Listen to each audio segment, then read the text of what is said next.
الفاتحة إلى حضرة النبي محمد صلى الله عليه وسلم، ثم الفاتحة إلى أرواح الأئمة المجتهدين والعلماء العاملين ومشايخنا في الدين، أن الله يعلي درجاتهم في الجنة وينفعنا ببركاتهم وأسرارهم وأنوارهم وعلومهم ونفحاتهم في الدين والدنيا والآخرة. الفاتحة.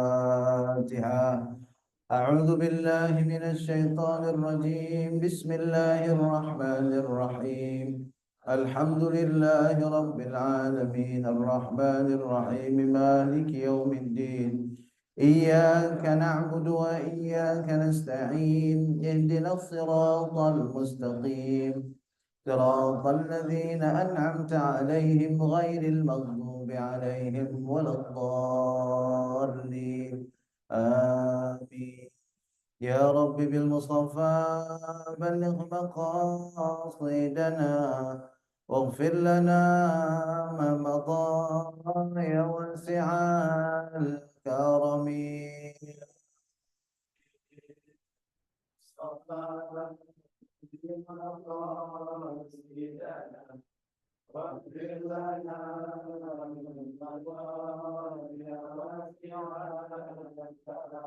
سريت من حرم ليلا إلى حرمي، كما سرى البدر في داج من الظلم. يا رب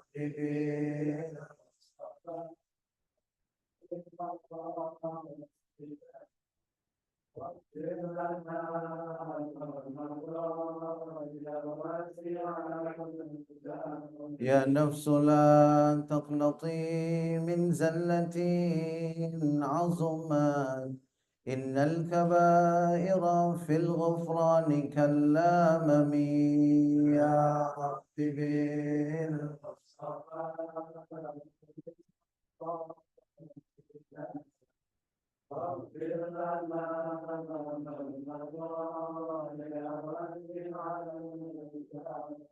محمد سيد الكونين والثقلين والفريقين من عرب ومن عجم.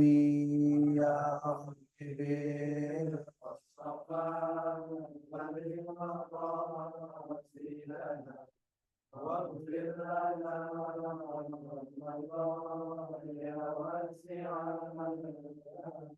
اللهم صل وسلم وبارك عليه وعلى آله. بسم الله الرحمن الرحيم. السلام عليكم ورحمة الله وبركاته. الحمد لله الذي بنعمته تتم الصالحات، والصلاة والسلام على سيد السادات سيدنا ومولانا محمد وعلى آله وصحبه أجمعين. أما بعد، قال الله سبحانه وتعالى في القرآن الكريم: أعوذ بالله من الشيطان الرجيم. بسم الله الرحمن الرحيم. قل هل يستوي الذين يعلمون والذين لا يعلمون إنما يتذكر أولو الألباب. صدق الله مولانا العظيم. Hadirin dan hadirat, para musyrif dan santri pesantren tahfiz Madinah Quran yang insya Allah kita semua selalu dalam rahmat dan maghfirah Allah subhanahu wa ta'ala. Alhamdulillah, kita bersyukur pada Allah atas berbagai nikmat yang Allah limpah curahkan pada kita, wabil khusus nikmat iman dan nikmat Islam. Mudah-mudahan dengan nikmat iman dan Islam Allah bahagiakan dan selamatkan hidup kita, keluarga kita, anak-anak keturunan kita dunia dan akhirat.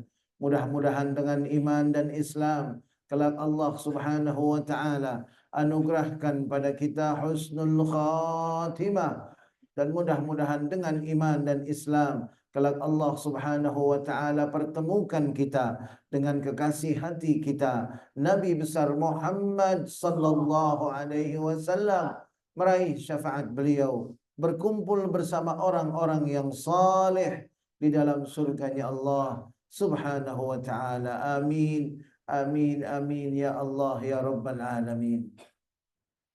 Jamaah rahimakumullah, sebelum kita mulai ta'lim pada kesempatan pagi hari ini, mari sama-sama kita bacakan suratul Fatihah untuk keluarga kita yang masih dalam keadaan sakit. Semoga Allah Subhanahu wa taala berikan kesembuhan.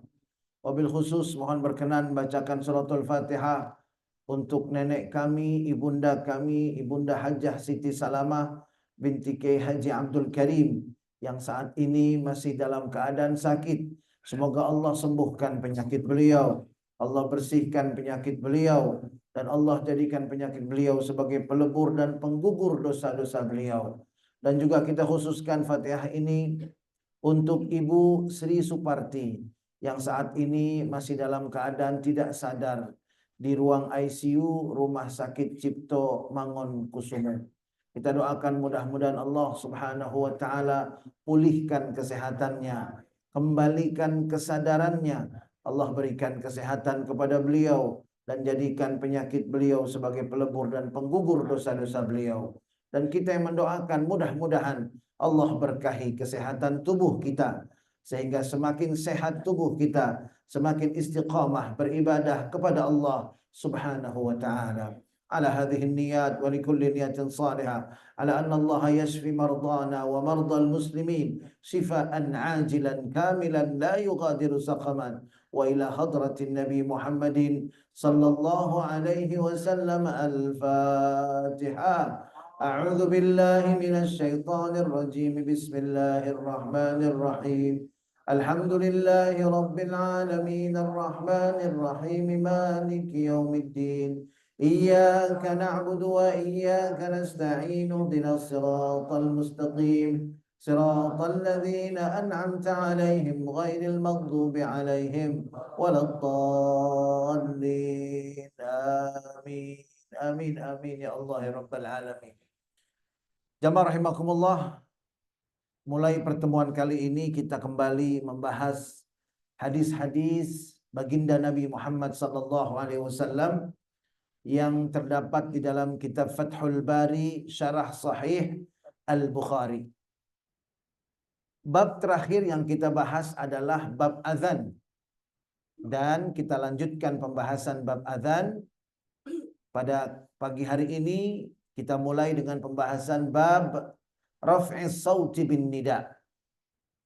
Bab mengenai azan, yaitu mengeraskan suara ketika mengumandangkan azan. Bapak maju ke depan biar yang baru datang bisa masuk. Silakan. Yang di luar boleh masuk, silakan. Diriwayatkan dari sahabat Abu Sa'id Al-Khudri, qala lahu, Abu Sa'id Al-Khudri berkata, inni araka tuhibbul ghanama wal badiyata. Saya lihat Anda ini senang sekali untuk menggembala kambing dan tinggal di tempat yang terpencil. Fa idza kunta fi ghanamik aw badiyatik fa adzanta bis salah. Maka kalau kamu sedang menggembala kambingmu dan kamu berada di tempat yang terpencil, tempat engkau menggembala kambing, karena biasanya tempat menggembala kambing itu bukan di perumahan. Tentunya menggembala kambing ada di tempat-tempat yang jauh dari rumah-rumah orang, ya, daerah terpencil, di gunung-gunung dan lain sebagainya, yang memiliki padang rumput dan tumbuh-tumbuhan yang banyak. Jadi kalau engkau sedang berada di tempat terpencil dan sedang menggembalakan kambing-kambingmu, maka ketika kamu akan sholat, tetaplah kamu azan. Farfa' sautaka bin nida, dan keraskan suaramu. Nah, jadi azan ini meskipun berada di tempat terpencil, kalau mau sholat tetap azan dan tetap suaranya dikeraskan. Fa innahu la yasma'u mada sautil muadzin jinnun wala insun wala syai'un illa syahida lahu yaumal qiyamah.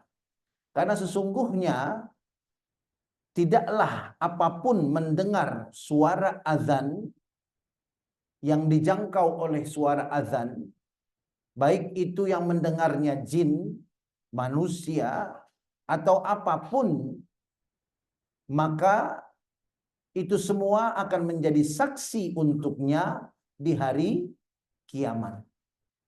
Shallu ala Nabi Muhammad. Jadi hadirin sekalian, azan ini memiliki keistimewaan yang luar biasa. Orang-orang yang azan mengeraskan suaranya tidak hanya di masjid, tetapi di tempat-tempat yang memang juga seperti tadi ya, di tempat terpencil dan lain sebagainya, tetap azan dan suaranya keras. Maka sejauh jangkauan dari suara azan itu didengar oleh jin, manusia, dan oleh apapun, maka itu semua akan menjadi saksi yang akan membela dia di hadapan Allah Subhanahu wa taala di hari kiamat. Masya Allah. Luar biasa hadirin ya. Luar biasa. Orangnya kita nggak kenal. Terus jin juga nggak kelihatan. Ya, kemudian binatang-binatang semuanya, makhluk-makhluk Allah. Ya, mereka dengar. Wala syai'un, segala sesuatu. Kalau dalam Islam nggak ada benda mati. Dalam Islam nggak ada benda mati. Dinding-dinding rumah kita ini bersaksi nanti di yaumil qiyamah. Tanah yang kita pijak ini nanti bersaksi di yaumil qiyamah. Makanya disebutkan dalam Al-Quran ketika Fir'aun mati, langit dan bumi tidak menangis. Langit dan bumi tidak menangis. Langit bisa menangis, bumi bisa menangis. Fir'aun mati, langit dan bumi enggak menangis. Berarti dalam kacamata Islam, langit dan bumi itu benda hidup atau benda mati? Apakah Allah punya kuasa menghidupkan itu semua? Punya. Gunung Uhud, Gunung Uhud. Gunung Uhud di mana? Di Madinah, ya. Gunung Uhud di Madinah, Rasulullah pernah berkata mengenai Gunung Uhud. Uhud jabalun yuhibbuna wa nuhibbuh. Uhud itu gunung yang dia cinta kami dan kami cinta dia. Hadirin sekalian. Kita kalau di ilmu biologi ngeliat batu udah mati kan begitu ya. Ngeliat tembok udah mati padahal dia kelak bersaksi buat kita di hadapan Allah Subhanahu wa taala. Nah, makanya hadirin, jadikan rumah kita saksi terbaik buat kita di hari kiamat. Jangan sampai rumah kita justru ini laporan tar rumah kita tuh. Ini orangnya subuh kesiangan. Yang didengerin bukan Al-Quran begitu. Nanti bersaksi dia. Malam bablas sampai subuh, laporannya begitu. Itu rumah yang kita perjuangkan seumur hidup kita. Ya begitu jadi kita senang banget. Jadikan dia saksi terbaik bagi kita yaumul qiyamah. Insya Allah. Nah, ini dalil bahwa dimanapun begitu tetap kita mengumandangkan azan ya, mengumandang azan ketika kita akan sholat. Jadi kalau kita umpamanya sedang bepergian, rekreasi dan lain sebagainya, maka hadirin sekalian di tempat-tempat itu pun memang dikumandangkan azan dan dengan suara yang keras ya. Kalau ibu-ibu bagaimana ibu-ibu? Nah, kalau ibu-ibu, kalau jamaahnya semuanya ibu-ibu dan suaranya tidak dikeraskan, ya maksudnya menggunakan mikrofon atau menggunakan amplifier, nah, maka itu dibolehkan. Ya, selama itu jamaahnya hanya perempuan. Nah, kemudian hadirin sekalian, berikutnya kita akan lihat bagaimana kedudukan azan dalam Islam. Azan ini kan panggilan salat. Tapi ternyata bukan hanya panggilan salat. Kita lihat dalam bab berikutnya, bab ma yuhqanu bil adzani minad dima. Bab dihentikannya pertumpahan darah karena azan. Bab dihentikannya pertumpahan darah karena azan. Kita lihat hadisnya hadirin sekalian. Di sini disebutkan haddatsana Qutaibah ibnu Sa'id Qala haddatsana Ismail bin Ja'far an Humaidin an Anas bin Malik. Masih ingat ya Anas bin Malik ya? Anas bin Malik masih ingat? Ibunya tidak mampu, suaminya udah tidak ada, ya. Ibu-ibu di Madinah waktu Nabi hijrah ngasih hadiah ke baginda Nabi, ngasih hadiah yang bagus-bagus. Ibunya Anas bin Malik nggak punya apa-apa. Akhirnya ibunya Anas bin Malik menghadiahkan apa? Menghadiahkan putranya kesayangannya. Menghadiahkan Anas bin Malik yang waktu itu umurnya 9 atau 10 tahun. Dihadiahkan untuk apa? Untuk melayani baginda Nabi Muhammad sallallahu alaihi wasallam. Sekarang semua ulama di dunia dikit-dikit kalau nyebut hadis Anas bin Malik. Anas bin Malik. Kenapa? Karena dia dekat dengan Rasulullah sallallahu alaihi wasallam. Makanya punya anak jangan dijauhin dari ulama. Jangan dijauhin dari guru. Jangan hanya anaknya yang dekat dengan guru. Anak-anaknya juga harus dekat dengan guru. Jangan cuman orang tuanya. Ajak anak-anak kita dekat dengan guru. Ini guru bapak, ya ini ulama, begitu. Didekatkan. Karena zaman sekarang nggak ada nabi, adanya pewaris para nabi, yaitu para ulama.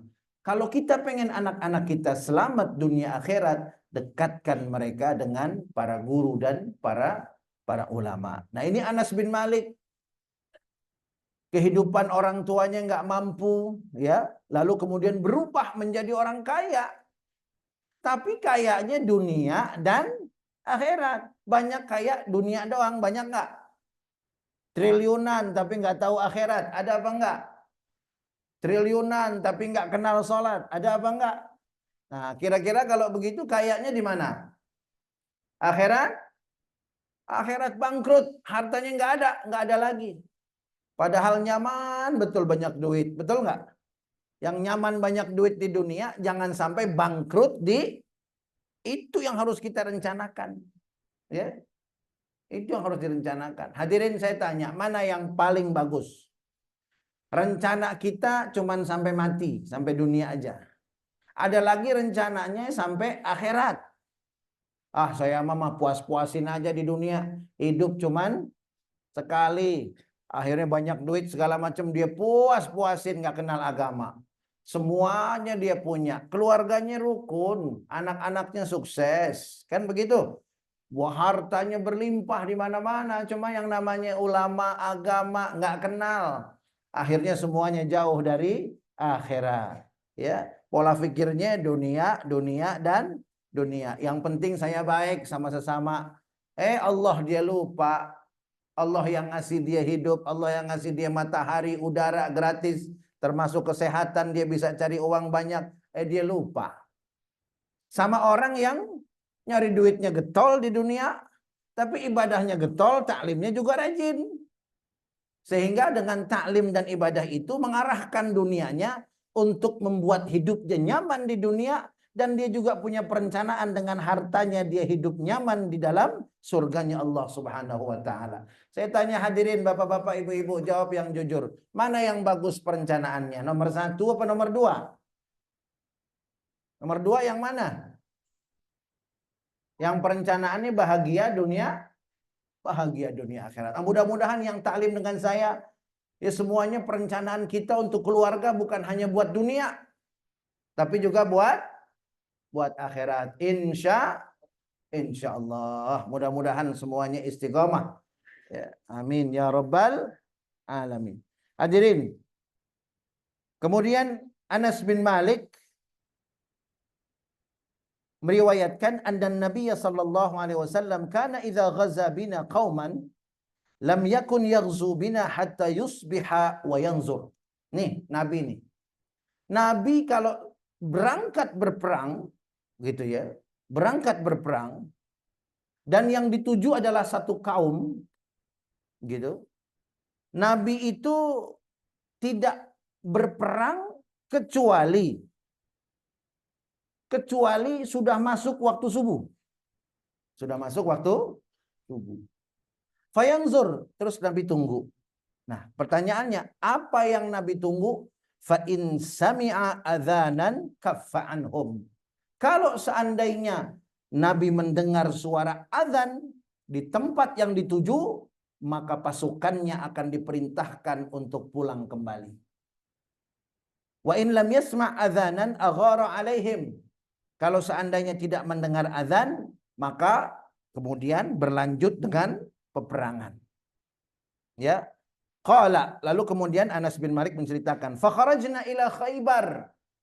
Maka kemudian kami berangkat menuju Khaybar. Fantahaina ilaihim lailan. Kemudian kami sampai di Khaybar itu pada waktu malam. Falamma asbaha wa lam yasma' adzanan rakiba wa rakibtu khalfa Abi Talhata wa inna qadami latamussu qadaman Nabi sallallahu alaihi wasallam. Khaybar itu tempat Yahudi. Makanya waktu perang Khaybar itu teriakannya apa? Ya, Khaybar Khaybar ya Yahud, junudu Muhammad saufa yaud. Belajar dari perang Khaybar, orang-orang sekarang ngomong begitu, Khaybar Khaybar ya Yahud, junudu Muhammad saufa yaud. Pasukannya Muhammad akan kembali. Karena orang Yahudi ini memang luar biasa. Betul-betul membuat dakwah Rasulullah itu terancam dan beresiko tinggi. Bagaimana enggak hadirin sekalian? Pasukannya ini udah bareng nih. Udah masuk pasukan Nabi. Ya. Lalu tiba-tiba pasukannya di tengah jalan belum perang dimundur. Itu kan pasti akan mempengaruhi mentalitas pasukan yang lain. Itu kerjaan Yahudi begitu. Ngebocorin rahasia kepada Quraisy. Begitu, ya. Bahkan dalam perang Khandaq, mereka berkata, ini adalah hari terakhirnya Muhammad, begitu. Ini hari terakhirnya Muhammad.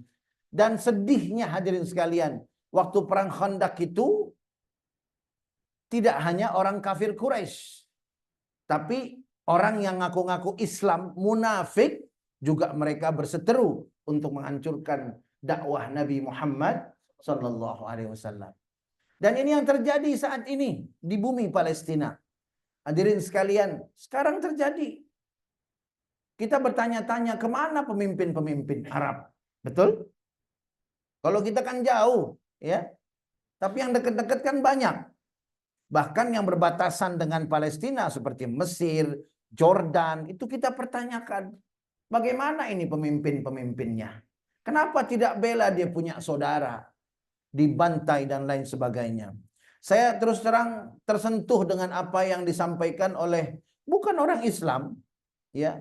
Beliau ini adalah pakar bedah dari Amerika Serikat. Dia datang ke Gaza sebagai sukarelawan yang bekerja di rumah sakit Eropa di Gaza.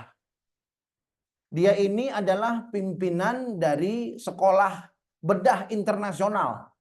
Jadi tokoh senior dalam dunia kedokteran, sangat senior.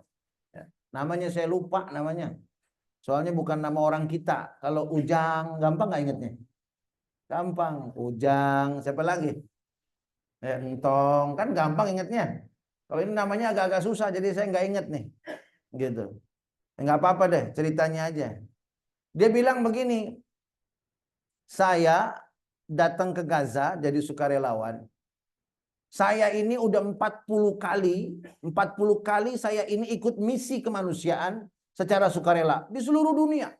Mulai dari yang tsunami, gempa bumi, ya, kemudian bencana banjir, pokoknya semua bencana di seluruh dunia udah saya ikutin misi kemanusiaan.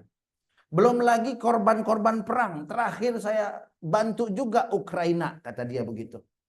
Saya jadi misi kemanusiaan di Ukraina. Saya tolong, ya, korban-korban perang dengan Rusia di Ukraina. Tapi begitu saya datang ke Gaza, kata dia, begitu saya datang ke Gaza, 40 kali misi kemanusiaan yang pernah saya alami dengan berbagai situasi, mulai dari bencana yang ekstrim sampai dengan peperangan yang luar biasa. Selama 31 tahun ketika saya datang di Gaza, maka saya lihat bahwa apa yang saya saksikan di Gaza tidak sebanding dengan pengalaman 31 tahun saya dan 40 misi saya ketika saya melihat Gaza tidak sebanding dengan kerusakan dan pembantaian yang dilakukan oleh Zionis Israel terhadap warga sipil di Gaza. Itu pengakuan beliau. Terus beliau bilang, baru datang saya ke Gaza di minggu-minggu pertama, saya udah lihat anak kecil. Anak kecil ditembak oleh sniper terbaik di dunia. Orang Zionis ya. Ditembak oleh sniper terbaik di dunia. Pertama dia tembak di dada. Pecah, terbuka dadanya. Kemudian tembakan kedua, orang yang sama, anak yang sama diarahkan ke kepala. Pecah kepalanya. Ini anak kecil. Anak kecil hadirin. Terus dia bilang lagi, saya pernah mengeluarkan peluru sebesar ibu jari dari tubuh seorang anak yang sudah jadi mayat. Coba hadirin. Dan dia bilang korbannya luar biasa. Saya nggak bisa bandingkan dengan pengalaman saya puluhan tahun, nggak sebanding apa yang saya alami di Gaza. Ya, anak-anak tubuhnya itu tercecer di mana-mana, terpisah-pisah, hancur karena bom. Karena tertimpa material-material berat dari rumah mereka sendiri. Dan itu terus berlangsung hadirin sekalian. Dan terakhir saya dapat kabar ya dari Syekh Talal Nassar. Beliau salah satu petinggi dari Harakah Al-Muqawamah Al-Islamiyah atau Hamas.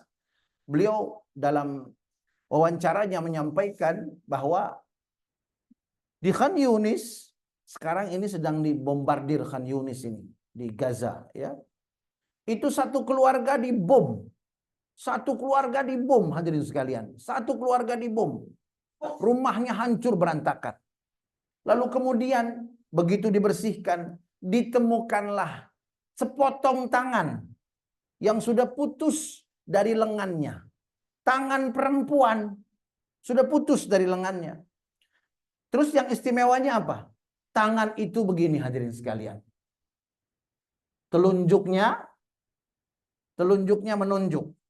Ya, telunjuknya menunjuk begini seperti kita mengucapkan la ilaha illallah. Makanya disunnahkan kita kalau mengucap la ilaha illallah, mengucap tahlil ya, kita mengacungkan apa namanya nih? Jadi telunjuk begitu. Jadi ini ada tangan perempuan putus tangannya, tapi tangannya begini. Nggak berubah hadirin sekalian. Sehingga kita bisa tahu bahwa dia sudah tahu dan dia sudah pasrah ketika dibom. Dan pada saat dia dibom, dia mengucapkan kalimat tauhid.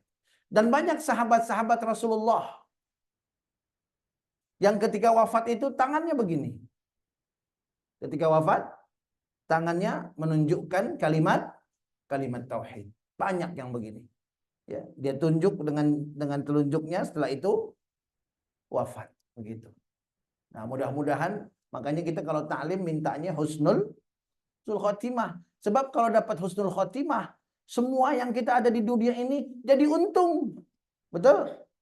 Tapi kalau dapat su'ul khotimah, apapun yang kita dapat di dunia ini rugi, bangkrut, menderita luar biasa. Nauzubillah. Na'udzubillah min dzalik. Mudah-mudahan kita dapat husnul khatimah. Amin. Ya rabbal alamin. Jadi hadirin sekalian, azan ini ternyata dijadikan oleh Rasulullah sebagai patokan. Kalau ada satu kaum yang akan Rasulullah serang karena dia menyerang umat Islam, merugikan umat Islam, maka Rasulullah datang malam hari, ditunggu sampai subuh. Kalau kedengaran azan, maka baginda Nabi dan pasukannya akan pulang. Tapi kalau nggak kedengaran azan, maka kaum itu akan diserang. Jadi azan itu juga sebagai identitas. Bukan hanya sebagai panggilan, ya. Nah, ini hadirin sekalian, nanti kita bisa lebih tahu lagi bagaimana sebetulnya di zaman Rasulullah ketika mendengar azan dan bagaimana ketika mereka menyusun shafnya pada saat iqamah dikumandangkan. Nah, hadirin sekalian, Kemudian berikutnya bab ma yaqulu idza sami'al munadi. Apa yang diucapkan ketika mendengar orang azan. Ini diriwayatkan dari Abu Sa'id Al-Khudri anna Rasulullah qala idza sami'tumun nida faqulu mithla ma yaqulul muadzin. Kalau kalian dengar orang sedang azan, maka ucapkan seperti apa yang diucapkan oleh orang yang azan, kecuali hayy 'alataini. Hayy 'alataini apa? Hayya 'alas shalah. Itu namanya hayy 'alataini disebutnya. Hayya 'ala disingkat hayy 'alat, ya. Hayya 'alas shalah, hayya 'alas shalah, hayya 'alal falah, hayya 'alal falah. Kecuali itu jawabannya la haula wala quwwata illa billah. Boleh la haula wala quwwata illa billahil aliyyil azim. Hayy 'alatain dijawab dengan hauqalatain. Jadi la haula itu disebut hauqalah. Kalau hayya 'alas shalah, hayya 'alal falah disebut hayy 'alah. Jadi hayy 'alatain jawabannya hayy hauqalatain, ya. La haula wala quwwata illa billah. Terus qomat, kita jawab enggak qomat? Jawab juga kalau qomat. Kita jawab qomat itu. Cuman kalau pas qomatis shalah jawabannya apa? Aqamahallah wa adamah. Ya, sama-sama coba. Aqamahallah wa adamaha. Nah, sekarang saya umpamanya lagi qomat nih ya. Lagi qomat nih. Misalkan qad qamatis shalatu qad qamatis shalah. Jawabannya? Lupa ya. Sama-sama saya dulu baru bapak-bapak ibu-ibu. Aqamahallah wa adamaha. Lagi ya. Aqamahallah wa adamaha. Aqamahallah wa adamaha. Nah, Buya, otak ini udah susah ngerekamnya Buya. Rekamannya udah aus. Udah banyak mikir yang macam-macam. Cabangnya udah 2,5 juta Buya. Nggak apa-apa kalau kita ngafal itu bukan kayak santri, ya. Kan Buya sering bilang, kalau kita mau ngafal, tikror, diulang-ulang, nggak usah diapain begini, kabur kalau kita mah. Bener nggak? Hah? Kabur. Tapi kalau mau hafal diulang, buktinya ibu-ibu coba terusin. Yasin. Tuh. Innaka laminal mursalin. Terus? Tuh. Udah cukup Bu, segitu aja. Ntar saya terusin sampai akhir. Ibunya kerepotan. Ya. Kenapa bisa hafal ibu-ibu? Karena sering diulang, sering baca. Makanya kalau bapak-bapak, umpamanya saya sampaikan. Kan yang di jamaah majelis taklim saya ini, satu, jangan sampai nggak hafal surah Al-Muluk. Itu pesan saya tuh. Ya. Bukan anaknya, kitanya nih, jangan sampai nggak hafal surah Al-Muluk. Pengen nggak selamat di kubur? Pengen nggak ada yang bela di alam kubur? Pengen nggak tenang di alam kubur? Pengen nggak munkar nakir ditundukkan di alam kubur? Mau cari siapa? Buya tenang aja, saya banyak duit, saya bisa bayar pengacara termahal. Suruh masuk kuburan. Bisa dia bela? Bisa nggak dia bela? Dia sendiri nggak bisa bela dirinya. Betul nggak? Nggak ada yang bisa bela kita selain Al-Quran. Makanya hadirin saya pesan, kalau kita ngerawatin orang tua lagi sakit, jangan jauhkan dari Kalau kita punya orang tua yang udah sepuh, jangan jauhkan dari Al-Quran. Dengerin terus Al-Quran. Lagi sakit dengerin Quran.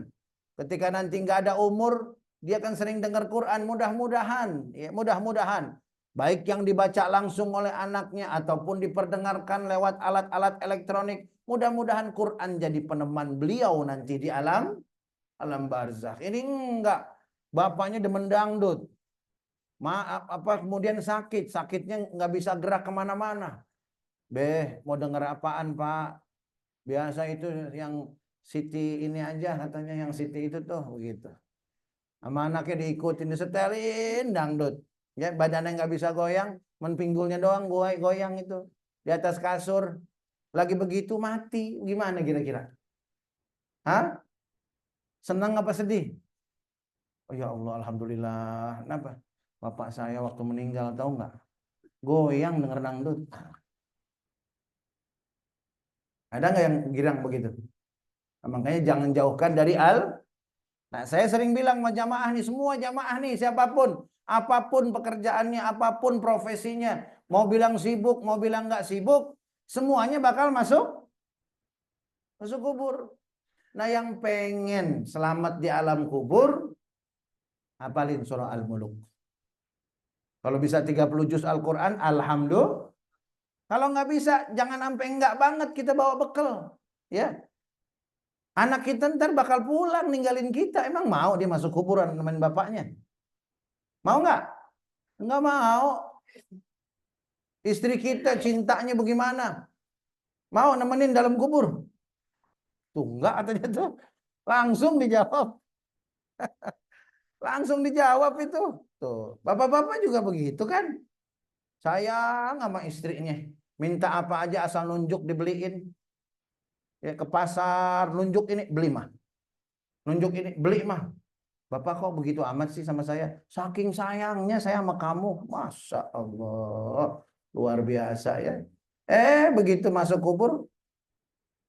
Gimana? Ikut dipendam bang tanah. Sehidup semati adalah sumpah janjiku kepadamu. Sekarang engkau sudah berkalang tanah. Aku pun siap berkalang tanah. Kagak ada. Betul apa enggak? Iya. Pulang dia pulang. Bener nggak? Bang, pulang dulu bang ya. Kan begitu bilangnya. Bener nggak?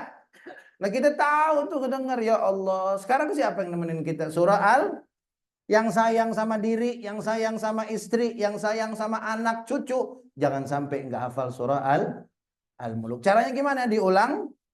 Ulang-ulang aja caranya. Jangan ngapalin kayak santri. Tabarakalladzi biyadihil mulku. Tabarakalladzi biyadihil mulku. Lupa. Ditelepon orang, ya, oh iya udah, beres urusan, beres.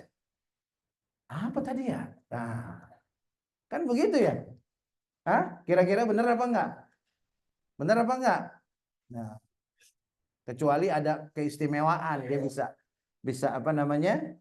Bisa tetap. Tapi kalau buat yang maksud saya begini, saya sampaikan ini jangan sampai ada alasan, Buya saya udah nggak bisa ngafal. Nggak ada cerita, nggak ada cerita. Hafal itu caranya diulang, insya Allah pasti hafal. Nah, makanya jangan sampai lupa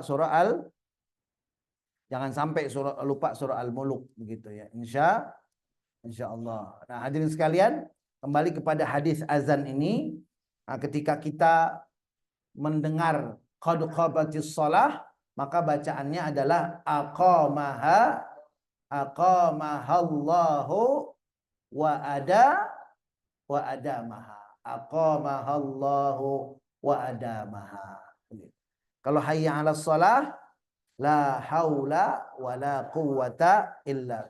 Nah, kalau subuh, as-salatu khairum minan naum. Sodakta wa bararta wa nasahta. Ya. Begitu azan, Allahu akbar, Allahu akbar, Allahu akbar, Allah. Terus asyhadu an la ilaha illallah, asyhadu an la ilaha. Begitu hayya 'alas shalah, la haula wala quwwata. Begitu. As-salatu khairum minan naum. Bingung. Jawabannya apa ya? Belum tahu saya ini jawabannya. Nah, ya. Tapi macam-macam memang jawaban ini, macam-macam. Macam-macam. Ada yang hayya 'alas shalah, hayya 'alas shalah. Ada yang bukan la haula. Ada yang jawabnya masya Allah. Gitu. Itu madhab Imam Hanafi. Madhab Imam Hanafi ya. Gitu. Dan jangan asal jawab aja, jangan. Saya mah daripada ribet-ribet, udah ini aja lah, Rabbana atina fid dunya aja. Masa jawab azan pakai Rabbana? Jangan ya. Nah, mudah-mudahan hadirin sekalian ini jadi penyemangat kita ketika mendengar azan ya. Hadirin, kalau yang telinganya sensitif menerima azan, mendengar azan, itu pasti ya, insya Allah pasti imannya itu lagi hangat-hangatnya. Insya ya. Kemudian hadirin sekalian, yang terakhir untuk kesempatan taklim kali ini ya, babul istihami fil azan. Bab mengundi dalam azan. Wa yuzkaru anna aqwaman ikhtalafu fil adhani fa aqra'a bainahum Sa'dun. Disebutkan bahwa beberapa orang berebut pengen azan sehingga Sa'ad pun melakukan undian. Nah, ini akan memberikan gambaran bagi kita bagaimana sih sahabat itu kalau azan, kalau qomat, kalau salat, ya. Haddatsana Abdullah bin Yusuf, akhbarana Malik an Sumay, maula Abi Bakar an Abi Salih an Abi Hurairah anna Rasulullah sallallahu alaihi wasallam qala. Abi Hurairah ini sahabat yang paling rajin belajar. Abu Hurairah ini sahabat masih kecil waktu sahabat-sahabat lain sudah dewasa. Saking pengen belajar, dia tidur di depan pintunya sahabat yang dia mau belajar. Akhirnya Abu Hurairah menjadi sahabat yang termasuk banyak meriwayatkan hadis. Anna Rasulullah sallallahu alaihi wasallam qala. Abu Hurairah meriwayatkan bahwa baginda Nabi bersabda, "Lau ya'lamun nasu ma fin nida' was-saffil awwal, thumma lam yajidu illa an yastahimu alaihi lastahamu." Kalau seandainya orang tahu bagaimana dahsyatnya, bagaimana hebatnya, bagaimana berkahnya azan dan juga berada di saf yang pertama, kemudian mereka tidak mungkin dapat saf pertama dan juga tidak mungkin bisa azan kecuali harus mengundi, maka mereka pasti akan melakukan undian. Tuh hadirin sekalian. Ya. Walau ya'lamuna ma fil atamati was subhi la atauhuma walau habwa. Kata Nabi, kalau seandainya mereka tahu bagaimana besarnya pahala orang yang sholat isya berjamaah dan sholat subuh berjamaah, maka pasti mereka akan datang ke masjid meskipun mereka harus merangkak. Shallu ala Nabi Muhammad. Masalahnya banyak yang nggak tahu atau tahu nggak yakin. Kan begitu, ya. Makanya hadirin, kalau Allah sudah kasih kita nikmat sholat subuh berjamaah, jangan berhenti bersyukur. Nggak semuanya itu dikasih, betul? Hah? Nggak semua dikasih. Rumah dekat sama masjid, rumah dekat sama musola, belum tentu sampai ke masjid waktu subuh. Betul apa enggak? Nah, yang nggak sampai, coba tanya apa halangannya. Buya, kaki saya ini udah nggak bisa dibawa jalan. Mata udah burem. Jadi ngelihat kanan sama kiri lempeng aja. Kan begitu. Ya. Ngelihat kanan sama kiri lurus saja begitu. Ngelihat warna udah nggak ada beda, Buya. Mau merah, mau putih, mau hijau, semua kelihatannya hitam. Kan begitu ya? Udah gitu nggak ada yang nuntun saya, Buya. Nah, di zaman sahabat orang begini datang ke masjid. Saya pernah cerita nggak yang katanya setan mengantar orang ke masjid? Masih ingat? Orang pada nyangka, oh ini setan tobat nih. Karena ngantar orang berangkat subuh ke masjid. Setan tobat. Ada nggak setan tobat? Setan tobat ada. Iblis tobat ada. Kenapa dianterin orang sholat subuh? Nah, biar ingat lagi, saya ingetin lagi. Ceritanya ada sahabat yang buta matanya, begitu, nggak ada yang nganter. Nggak ada yang nganter. Kata Rasulullah, tetap nggak ada halangan. Kalau bisa berangkat. Makanya di Yaman itu saya pernah lihat videonya, Masya Allah tersentuh banget saya. Rumahnya jauh. Dia minta tolong sama orang. Dia minta tolong sama orang. Tolong iketin tali dari pintu masjid ke rumah saya. Tapi jangan sampai ganggu orang. Diiketin tali itu Pak. Akhirnya nih orang buta 5 waktu ke masjid. Megangin tali begitu. Shallu ala Nabi Muhammad. Nah kalau yang sahabat ini emang buta, nggak ada tali juga. Dia jalan pakai tongkat. Jalan pakai tongkat, sholat subuh berjamaah ke masjid begitu. Ya. Suatu hari dia karena nggak ngelihat di depannya ada batu, dia jatuh kena batu itu. Jatuh kena batu. Besokannya, tapi setelah jatuh jalan lagi ke masjid, nggak pulang.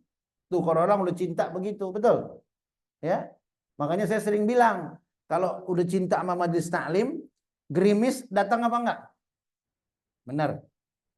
Benar enggak nih? Umpamanya Sabtu subuh gerimis. Kira-kira hadir apa enggak? Hah? Gerimis.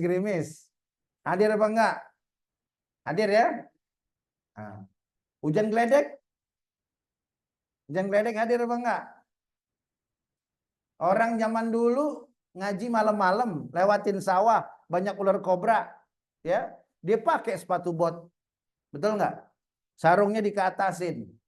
Terus hujan, tetap jalan. Pakai apa? Pakai daun pisang. Masa kita kalah, betul nggak? Payung udah ada belum? Belum ada waktu itu. Sekarang ada. Makanya bismillah jalan terus kan begitu. Kalau belum cinta kan gerimis aja bilangnya, wah ini bakal hujan gede ini mah udah nggak jadi dah begitu.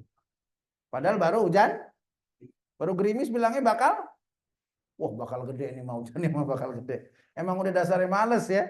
Begitu ngeliat gerimis, dalam hatinya, alhamdulillah ada alasan sama bini nih. Kalau enggak diingetin terus, ngaji pak, begitu. Itu mah hujan gerimis. Terus, ntar gede itu mah, mau nggak bapak sakit? Oh jangan, udah tidur aja deh. Nah, tapi kalau cinta kan nggak hadirin, betul? Kalau udah dikasih cinta, sholat subuh nikmat. Hadirin udah ngerasa belum sholat subuh jamaah nikmat? Udah ngerasa belum? Sholat subuh berjamaah nikmat rasanya. Udah kerasa belum? Yang udah ngerasa bilang alhamdulillah. Pertahankan sampai mati, jangan sampai tinggal sholat subuh Nabi bilang nih, walau ya'lamuna ma fil atamati was subhi la atauhuma walau habwa. Kalau seandainya mereka tahu pahala apa yang Allah sediakan untuk mereka, keberkahan apa yang Allah sediakan untuk mereka ketika mereka sholat isya berjamaah, ketika mereka sholat subuh berjamaah, la atauhuma walau habwa. Ini perkataan baginda Nabi Muhammad sallallahu alaihi wasallam. Orang yang udah pernah lihat sorga, orang yang udah pernah lihat neraka, orang yang di tangannya itu ada kunci sorga. Bukan Nabi Muhammad megang kunci, tapi baru dibuka surga kalau diketuk oleh beliau. Sallu ala Nabi Muhammad. Beliau bilang, ini orang kalau tahu subuh berjamaah, isya berjamaah, bagaimana besar pahalanya dari Allah, bagaimana kebahagiaannya Allah siapkan buat dia dunia akhirat. Pastilah atauhuma walau habwa. Pasti akan datang meskipun harus merangkak. Nah ini orang yang buta tadi, kepladuk batu, dia jatuh, berangkat lagi ke masjid tetap. Buta tuh. Besokannya tiba-tiba ada yang nuntun. Begitu ada yang nuntun nanya, siapa ente? Begitu. Siapa ente nih? Kok nuntun sampai saya sampai ke masjid? Terus dia jawab, saya setan. Kalau bapak-bapak kira-kira begitu gimana tuh? Hah? Kamu siapa? Setan waduk nih. Wah, ngibrit ya. Betul. Ya, ini setan waduk nih yang nuntun. Loh, kok setan nuntun saya ke masjid? Kan begitu. Ya, saya sendiri waktu pertama kali dengar kisah ini, oh ada ya setan insaf begini, saya bilang. Ternyata setelah saya terusin ceritanya, enggak begitu. Setannya bilang, saya nyesek katanya. Kalau bahasa kitanya nih. Saya nyesek gara-gara kamu jatuh ke pelanduk batu. Kenapa emang nyesek? Itu semua dosa-dosa kamu diampuni oleh Allah. Gimana enggak nyesek saya? Seumur hidup nggodain ente supaya ente banyak dosa. Gara-gara ke pelanduk batu. Dosa ente diampunin. Udah mendingan saya anterin ente aja deh ke masjid. Kan ntar ada dosa-dosa dikit, enggak nggak diampuni begitu. Daripada ente kepeladuk lagi, tak diampuni lagi. Tuh otaknya setan. Jadi setan kagak insaf, ya. Setannya nggak insaf. Dia nggak pengen itu orang bersih dari dosa. Nah, makanya hadirin sekalian, Allahumma sholli ala Muhammad wa ala ali Muhammad. Jangan tinggal subuh berjamaah. Jangan tinggal, jangan tinggal. Kasih contoh sama anak-anak kita, pantang punggung kita ini mendengarkan azan subuh masih nempel di kasur.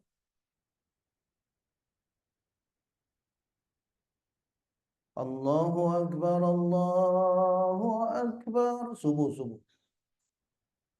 Bang, subuh bang. Tak dulu nih malam lembur capek banget nih.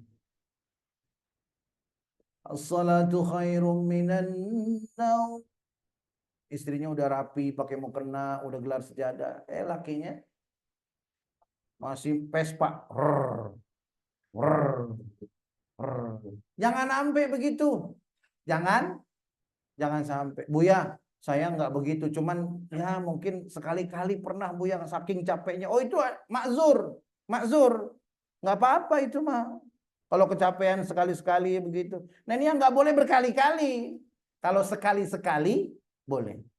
Rutin juga nggak boleh. Buya, ya saya mah ada kali ketiduran sholat subuh sebulan 4 kali ada kali biasanya. Ya nggak boleh itu. Biasanya. Jangan sampai nih, jangan sampai ya. Bismillah nih kita ikrar nih. Bismillah. Azan subuh jangan sampai punggung kita masih nempel di kasur. Bismillah biiznillah. Yuk bilang semuanya. Bismillah biiznillah. Jangan sampai pas sholat subuh azan punggung kita masih nempel di kasur. Kalau anak-anak masih nempel, orang tuanya contohin dulu. Lama-lama dia juga nanti ngikut orang tuanya. Begitu. Ini galak bener sama anaknya. Lu sholat subuh yang bener lu. Jangan ini dong, sholat subuh, belain. Jangan kayak bapak lu. Gitu. Ke dia sendiri. Jangan sampai begitu kita. Emang mau selamat anak doang. Kita nggak mau selamat. Betul? Contohin kita. Bangun bang, bangun. Nggak mau bangun. Udah kitanya pergi ke masjid. Begitu pulang, bang, abang, bapak baru pulang dari masjid yang sholat jamaah. Ya bangun. Belum bangun juga terus sabar begitu doain ya. Itu hadirin sekalian. Nah, barangkali ini hadirin sekalian ya yang ingin saya sampaikan dalam taklim kesempatan kali ini. Ya. Nah, jadi hadis yang terakhir ini menggambarkan bagaimana generasi salafus saleh itu berlomba-lomba untuk mengumandangkan azan. Tapi yang benar, azan yang benar, berlomba-lomba kacau ya jangan. Hayya 'alas shalah, hayya 'alal falah kebalik. Hayya 'alal falah. Baru hayya 'alas shalah. Hayya 'alas shalah. Jangan azan kalau begitu. Jangan azan. Sedih betul nanti kalau ada jenazah orang tua, anaknya suruh turun, azanin iqomatin nggak bisa. Nah, betul nggak? Sedih nggak? Mobilnya cakep, gajinya gede, jabatan bagus, ya umpamanya dia jadi jabatannya kepala apa gitu, kepala ini, semua orang hormat sama dia. Begitu bapaknya mati, dia masuk ke liang lahat. Kata gurunya, kata ustadznya, masuk, azan. Wah azan ya, bingung. Sebentar Pak Ustadz, saya lihat HP dulu, nggak ada sinyal dalam kubur. Bingung nggak? Tuh, di situ hadirin sekalian. Aduh, kita kan orang kaya, banyak duit, ngapain sih repot-repot? Sini, itu Ustadz yang suka di kuburan tuh sini. Tolong azan deh, saya kasih 1 juta. Azannya yang cakep ya. Allahu Akbar, 1 juta, cakep suaranya. Coba 50.000, sember. Ya, kalau 1 juta, cakep azannya. Dibayar tuh, dia ingetnya azan apa duit? Begitu Allahu Akbar 1 juta nih beli apaan nih ya Masya Allah. Pulang bini udah sumringah ini. Kemarin dia minta dasar belum dibeliin. Sekarang belum dapat 1 juta. Beliin 4 dah. Hayya 'alas shalah. Kira-kira sampai apa enggak ke mayit? Sampai apa enggak ke mayit? Saya sering sampaikan, semalam baru saya sampaikan di Nurul Rahmah. Yang ngaji sama saya jangan pernah pakai jasa itu. Di kuburan-kuburan jangan pernah pakai. Kan ada jasa-jasanya, ada nggak? Ada nggak? Kalau udah jadi profesi, jangan. Ya, profesi. Tempat cari duit gitu maksudnya. Dia ngarepin. Jadi kalau ada orang meninggal dia kira nggak? Kalau nggak ada yang mati? Aduh, lagi sepi order nih. Kenapa emang? Nggak ada yang mati-mati. Padahal maghrib ada doa, ya Allah mudah-mudahan besok pagi ada 12 yang mati. Tar asar ada 10, maghrib ada 14, lumayan ya Allah gitu. Itu saya ingatkan ya, itu saya ingatkan. Dia baca tahlil buat orang tua kita, dia baca tahlil buat keluarga kita, dia baca Yasin 3 hari, 4 hari, seminggu, 40 hari, kita bayar. Nggak sampai hadirin sekalian. Shallu ala Nabi Muhammad. Nggak sampai. Ya. Karena dia udah jadi profesi. Kecuali bukan profesi kayak ustadz misalkan ya. Ustadz tolong dong bacain Yasin begitu. Bacain. Habis itu kita kasih hadiah. Boleh nggak?